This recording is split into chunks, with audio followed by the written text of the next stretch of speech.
Matt Tobias, Code Enforcement Manager for the City of Sioux Falls. Today, the topic today is heating. Obviously, it doesn't take a lot. If you step a foot outside today, you'll realize it's very cold. One thing that we wanted to kind of emphasize today is that City of Sioux Falls, in 1998, we adopted what we call the International Property Maintenance Code, which the Property Maintenance Division within Planning and Building Services oversees. In that code, there's a wide variety of items that we enforce and we make sure when it comes to housing. It's safe, reliable housing. We enforce right now, I have inspectors out enforcing the sidewalk ordinance with the snow. So we enforce that. One of the critical things within the International Property Maintenance Code deals with heating. And our code reads that we require furnaces that are installed in houses to be in a working condition.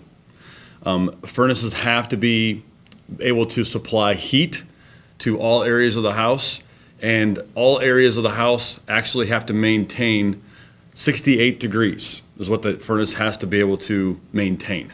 However, you can choose to keep it lower than 68, but the furnace has to maintain 68 degrees. It's very critical with our codes to make sure that people, especially if you're a tenant in some kind of a unit, whether it be a fourplex, apartment, whatnot, the landlord has to supply heat. Has to maintain 68 degrees. And the time frame for that heat goes from September 1st until April 30th. So heat has to be provided to you. We have unique situations on some of these complexes where the thermostat may be in a different room than your actual unit. That's where we kind of get into some of the situations where, one side of the house may be hotter than the other side of the house, but, and we've had this happen in the past too, where furnaces have to run, they have to maintain 68, so you may have to keep the furnace at 90 degrees to maintain 68, but that's what it's got to be.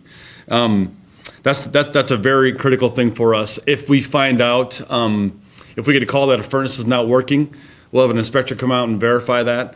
We'll issue a notice and order to the owner of the property to ensure that furnace does get fixed so it's able to maintain 68 degrees.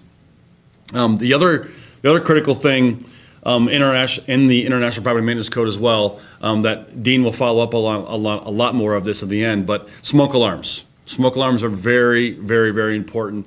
Another key element with the heating aspect.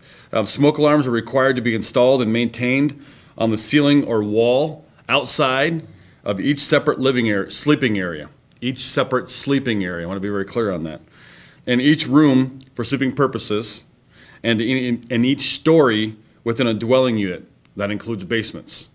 So smoke alarms are very, very important. We require them as part of our International Property Maintenance Code, especially when it comes to heating. We oftentimes will get called to houses for a different issue, whether it be a broken window, a faucet not working or whatnot, and we'll find that the house is being heated by space heaters. So right away we'll ask, do you have a furnace? Space heaters are okay to be used as a supplemental heat source if you follow the guidelines in which Dean will probably explain at next. But space heaters are okay for supplemental heat. They cannot be your primary source of heat. Other things are okay for supplemental heat, but if there's a furnace in your house, it has to be in working condition, and it has to maintain that 68 degrees. Also, smoke alarms are required. I can't say that enough, how important smoke alarms are to this aspect. So furthermore, property maintenance can be reached at 978-6900. That's our property maintenance division. Also, the other aspect to the furnace, we do have programs with our affordable housing department. Affordable housing does have funds available to offer assistance to people who are in need. So if someone's out there where your furnace is not working, I would love for you to contact community development. They can be reached at 367-8180. And like I said, I can't speak highly enough about that program that community development offers. There's excellent programs out there to provide assistance to people that are in need if their furnace is not working. And there are funds available. Not a whole lot of funds. We'd love to help out everybody, but contact community development. at 367-8180 for any further questions on that program. And at this point in time, I'll turn it over to Dean. Good morning, everyone. Dean Lanier, Fire Marshal with Sioux Falls Fire Rescue. Just wanted to go over a few items to keep in mind concerning home safety with regards to heating fire safety.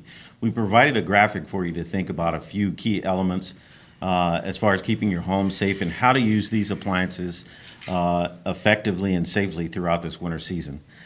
Some things that you'll see continuously identified within the 5 different appliance types that we have up on our board are making sure that you keep a distance of 3 feet between any heating unit and any combustibles that are around the area. So that would include paper, cardboard boxes, furniture, clothing, those types of items need to have a 3-foot clear space around them. To be perfectly honest, that is the best prevention tactic I think I could recommend to anyone within our community that finds any of these 5 different styles of appliances in their homes. By simply creating distance between the item that creates heat and those things that could readily catch fire is an immediate practice that you could take to minimize any chance of fires occurring in your home. If you have questions about that, we recommend you give us a call. If you have concerns about things that may be close to that and you're not really certain, we recommend that you give us a call. But the key things that we want to make sure is recognize the importance of distance in between heat sources and fuel sources in your home. There are some other recommendations that we have for the community, including if you're going to use a space heater, please do not use extension cords along with space heaters. You're going to notice something if you put your hand on an extension cord that's plugged into a space heater, it's going to be warm if not very hot. And that's the reason why we recommend not to use extension cords. Plug them directly into the outlet and only use outlets for space heaters. If fireplaces are a choice of heating within your home, we recommend making sure that you put that fire out before you go to bed, not to leave the embers burning as you go to sleep at night. If a wood stove is in your home, a good practice is to make sure that your chimney is inspected and cleaned each year. Wood stoves have the propensity for a buildup of film to occur on the inside piping of the stove itself and could actually cause quite a few problems inside your home. Again, if you're using hot furnaces inside your mechanical room, need clear space around them. So that means no paper, no boxes, nothing that could readily catch fire in the direct vicinity within that 3-foot circle of your furnace. And finally, if you have kerosene heaters in your home, we strongly encourage you to make sure that you take those kerosene heaters outside to refuel them. Mistakes can happen when you're pouring a flammable liquid like kerosene into a heater. If there's any heat source around it, kerosene burns real well and could actually flash on you pretty quickly. So those are the recommendations that we have for the community as far as if you're going to use these different appliances, make sure that you're using them safely. Last but not least, we'd like to kind of echo the idea of making sure that you check your smoke alarms today. Regardless of whether you live in an apartment, rental home, mobile home, single family or twin home, it's important that you push the button and make sure that the smoke alarms work. Many people are surprised by the age of their smoke alarms. You can check that by simply taking it down off its mount and looking on the back.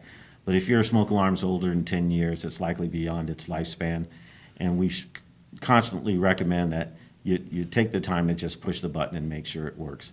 You're not going to set anything off. They all are local alarms only.